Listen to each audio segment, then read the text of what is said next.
Hi, Phonetics. Welcome back to part 2 with Charles Morris Jr., VP of Development and Acquisitions of Global Genesis Group, and also a screenwriter and producer. Let's welcome him back to the show. Charles, welcome back to the show. Thank you. Thank you. Yeah, we're learning so much about distribution and all the fabulous movies that you've been doing.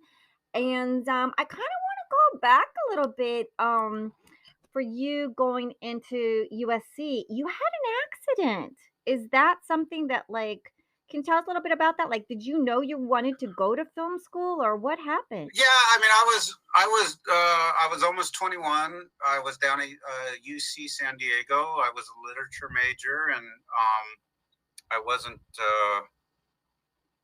I just wasn't in the right.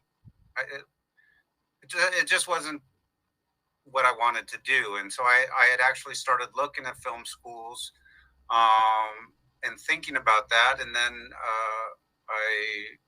I was in a car accident. I broke my femur, and I was in the hospital for 3 weeks. And oh my god! So I had to drop out of school, and while I was recovering, I applied to USC Film School, and I got in. So, so I moved to Hollywood, and I started going to school, and I've been in the LA area ever since. Yeah. Yeah, I did a lot of acting roles for directors and producers out at USC campus. So it's, yeah, I have good memories there. And I went to my friend's graduation at USC. So it was really fun. Yeah, I feel like that's kind of like my second college from University of Florida, like USC, because I did so much work there and went to someone's graduation. So I feel like it's like my like second little college. Yeah, it was a good experience. Yeah, but it didn't. You know, it was a different time, and the networking and internships, and it really wasn't as big of a thing as it is now. Whereas now you go to school, and like after your first semester, you should be working an internship in the industry and such, and so they didn't really. And if they had stuff like that, I wasn't focused on things. It was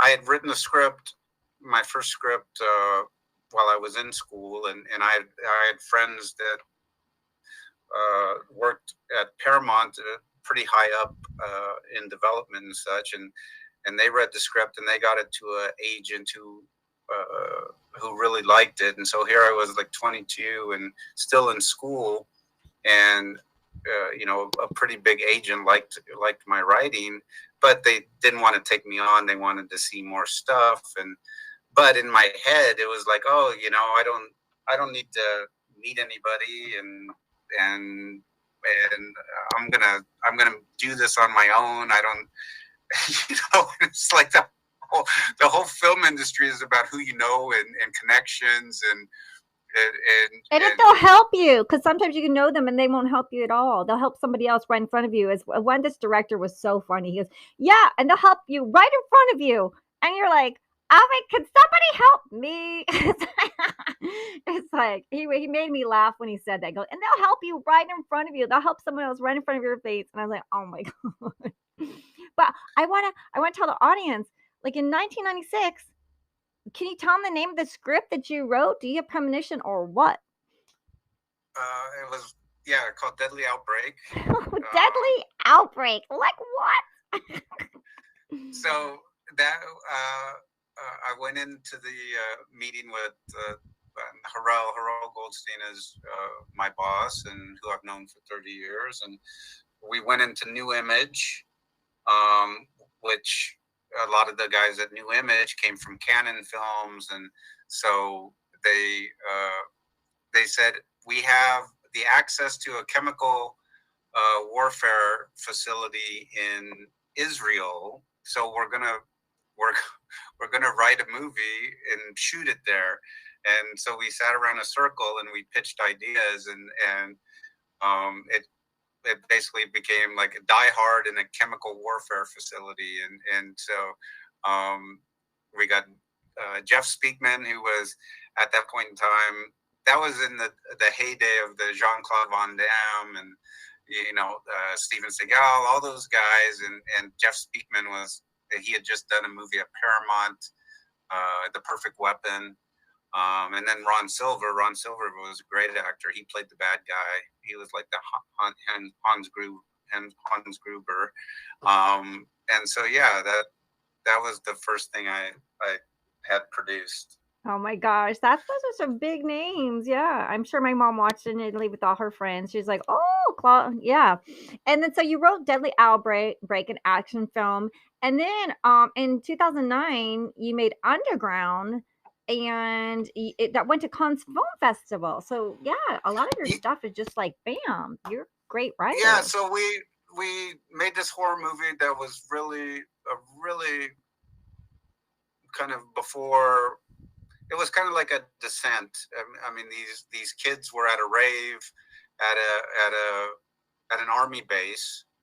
It was an abandoned army base, and they were at a rave, and they got in a fight, and they ran downstairs, and they got locked in, and downstairs are these creatures that the army has. They're not zombies.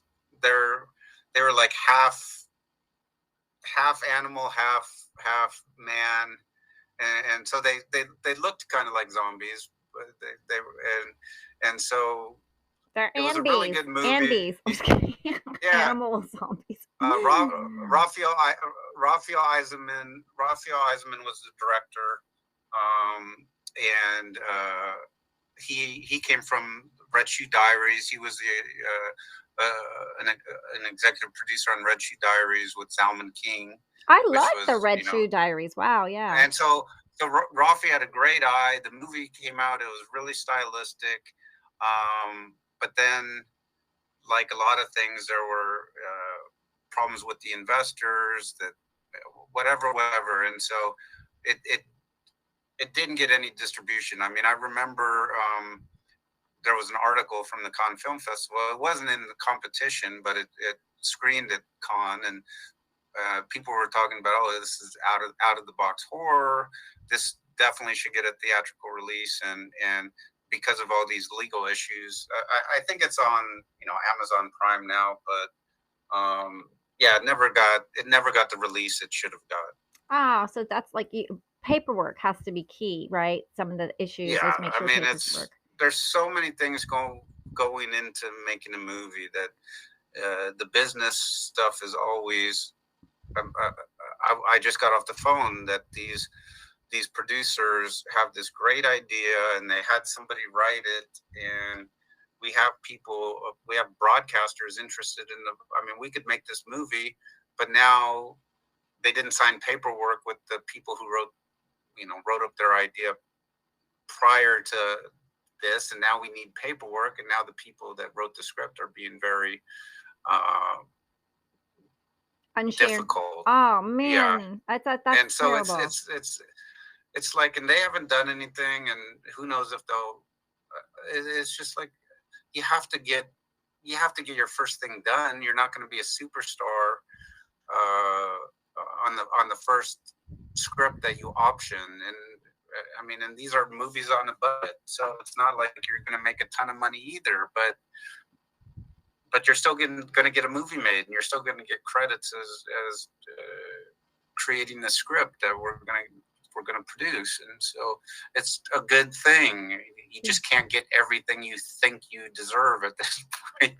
Yeah, and especially if it wasn't your idea and someone told you. I mean, if someone told you the idea, like, because as you know, like, I don't know if you know, like, I have to write almost a new story or a song or a dance for my kids podcast, and I have a worldwide audience. It hits #1 weekly in countries. It's ranked top 1%. So it's a lot of work. And like, if someone, like, if if you, that's why I just work by myself. Part of working by yourself is like, I just did my little bungalow in Hollywood. I write, I take my dog, and it's fun. I don't have to work with anyone. But if you're working collaboratively, then you know, in Hollywood, like even actor, people like actors, you have to pay 10% to your manager, 15% to no, 15% to your manager, 10% to your agent, and if you have an attorney, like another 5%. So it's there's pieces that you get, and there's pieces that everyone else gets. So there's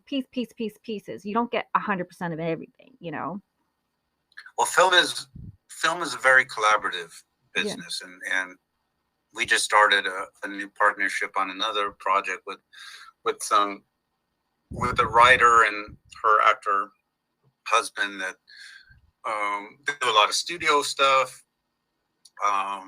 bigger budget stuff, but they talk about how frustrating it is to go through the business process and dealing with agencies and how it just slows everything down, whereas we like to try and get things financed and get into production and then make it and then move on to the next one. And some budgets are going to be bigger than others, and some talent's going to be bigger than others, but you have to get everybody on the same page. Everybody is out there. I mean, if you're out there just to make money, it's that's a part of it, but you have to work with people. You have to get along with people. I mean, you're all working to make something bigger than yourselves in a sense, and you can't do it all by yourself. No. You can't carry the camera and carry the sound equipment and act in it and shoot it and edit it, and yeah, you need other people. And you need to get along with people. That it's a big industry, but it's a small industry. I mean, I know a lot of people, and the people I know people, and it's like, oh yeah, I know that, I've heard of them, I talk to them. I mean, it is a small community, and so the people that work the most get along, and they compromise, and they are collaborative. That's what you need to do to succeed in this business. It's I mean, we all have ego. You have to have ego. It's like when I talk to people, Hollywood, it's like playing Major League Baseball or the NFL or the NBA. I mean, these are the top athletes in the world, and how much practice and how much sacrifice did they employ to get into their positions, and how many others wanted to get there and just didn't have the right talent or right connections. And the same thing making movies. Yeah, there's a difference between a $300 million Marvel movie and a movie for Lifetime and or BT Plus, but it's still a movie. It's still getting out into.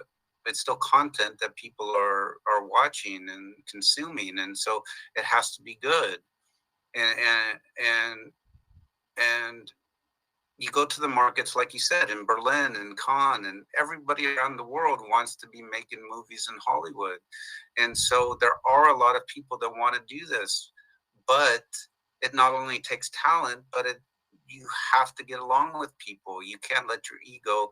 So you have to have ego to want to be in this business. You have to have ego to succeed in this business, but you have to temper that ego, because you have to get along with people, and you have to work together to put a good product together that is going to make money and let you do the next one. So it all feeds in and of itself. It's cyclical.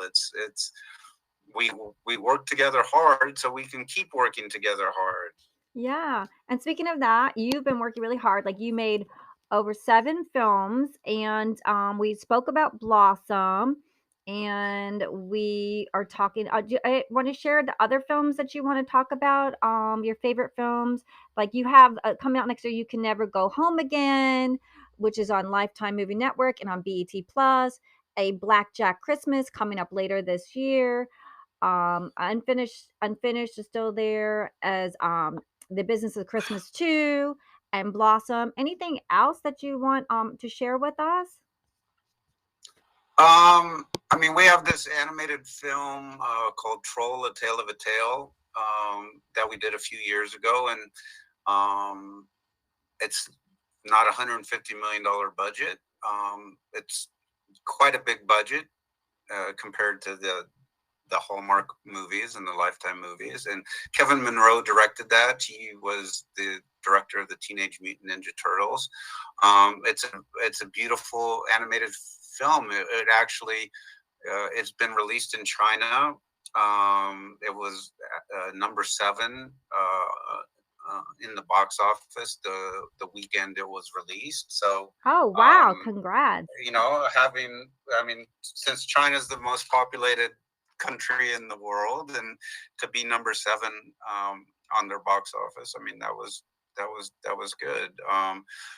It was released in Norway. It came in number 3 because the Norwegians were the ones that created the concept in the first place. And so now we're just we have a platform interested in it, that it should get a release in the next few months here in the States. But so that's a bigger project, but it's like anything in this industry. There are never any slam dunks, and when people put out big theatrical animated movies, I mean, the marketing could be just as much as the budget, whether it's 50 million or 100 million. And so usually the studios have those projects in the pipeline, and so they don't necessarily want to pick up an indie animated project that they have to spend so much on. So, but we're going to get it out there, and that's it's part of the process. I mean, we make movies and we try to get them out into the world. And are you writing anything new? What's Do you have any projects that you personally have been writing? Well, I was a co-writer on Blossom. I was a co-writer on Unfinished. Co-writer on You Can Never Go Home Again. We have a bunch of stuff in development that are some of my projects. We're supposed to be doing a bigger budget movie for Sony, an action movie in September that I helped worked on the script a little bit. Ooh, action. I love it. My mom is probably like, ooh, she's going to go see it with me. That one's called MIA, and we hope to be in production on that in September in Mississippi.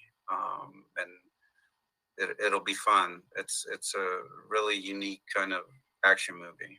Oh, wow. In Mississippi, I love it. And as a writer, like there was one thing like if you could have written one scene you were speaking of, do you want to share a little bit with that? Like well, so I was thinking about it. It's a good question, and one thing that always comes back to me is like when I watch Field of Dreams. I mean, I played baseball growing up. My father coached, and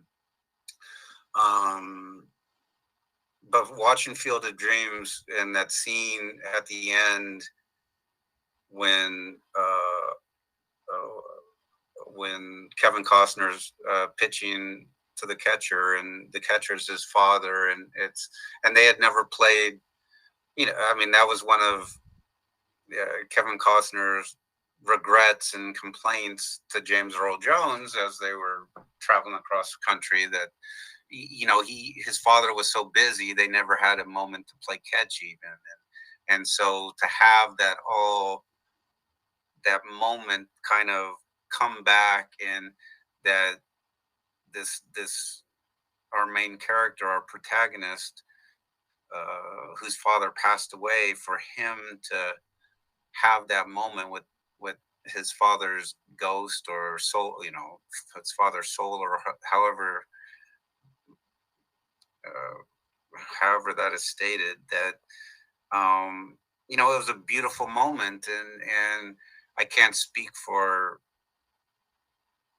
most men and most fathers or sons, just from myself, but I know it resonated because everyone, a lot of men, I mean, comment on that, and that there's just, it just hit some points about the father son relationship, and those are the kind of things that, you know, we like to add into our movies in a sense. You know, Blossom is kind of in the vein of the hand that rocks the cradle, where our protagonist, played by Noree Victoria, takes in a takes in a woman from the battered woman shelter, into her home, thinking that she's helping her, and the woman ends up, you know, bringing her boyfriend in, and they take the the husband and wife hostage, and the husband runs like a gold and silver business, and you know, everything's been orchestrated. And so you think that these women are building this strong relationship, and they've each had, you know, struggles in their life, and they have a lot of these conversations about their regrets and the things that they could have done differently, and they kind of make a connection, and those are the kind of things that we like. And so when I see something like, you know, the scene in Field of Dreams, I mean, that is, those are the kind of moments that I want in our projects, of people connecting, whether it's a husband and wife connecting, whether it's a mother and her children, whether it's a father and son, like in Raging Bull, and you know, even the biggest movies, you know, the Star Wars, and you know, Fast and Furious. I mean, the moments that people like aren't the cars crashing and the speed. It's the characters.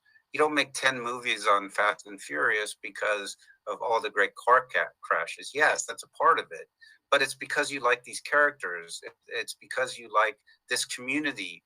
I mean, we have a sitcom, called Eddie's that we hope to be doing in a couple of months, and we have George Wendt from Cheers attached to it, Oh, wow. and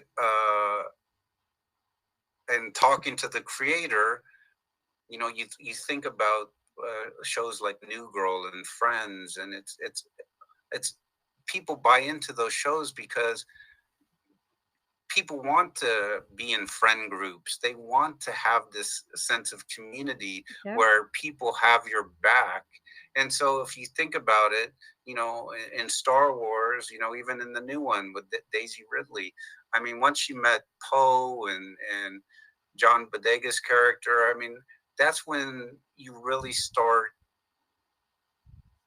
you know, getting into these things. It's because it's they're connecting with each other, and they're saying, you know, we're gonna go on this journey together, and I'm gonna have your back and you're gonna have my back. And so no matter what the budget is, no matter how big a special effects you have, or how many car crashes you have, the bottom line is that the movies that succeed, I mean, people are connecting with the characters.